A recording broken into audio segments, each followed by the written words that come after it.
So that was the first dead unit with the one compressor's burnt out for sure.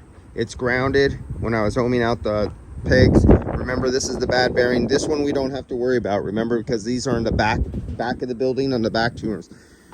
So this is the second unit number 2 that is still here. There's unit number 1. So this one's leaking right here. I just took this one off. This is the high side.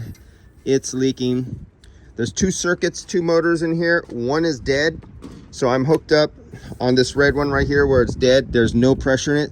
So that one has a leak in it. It's not working. So don't know if it's working.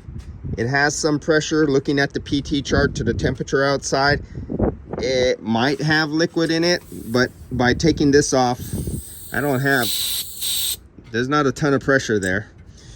And so might have a problem on this circuit. Didn't see any oil spots. Now this is the first one. The first one, when I come over here, I'll find out when I take off the panel.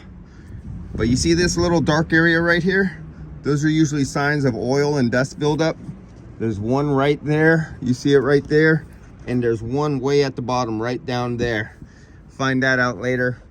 I'll take these panels off and see what this is like. But this looks like this is another dead unit, or at least one of them are dead. So you're probably down here too.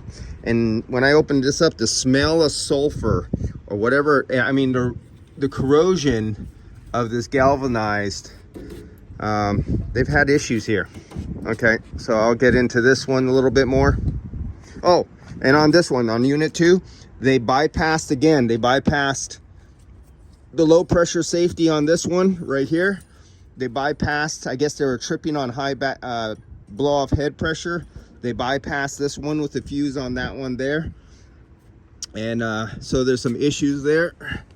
We got green corrosion going on there, really heavy. So we might have another leak there. But that's this one. This is unit 2.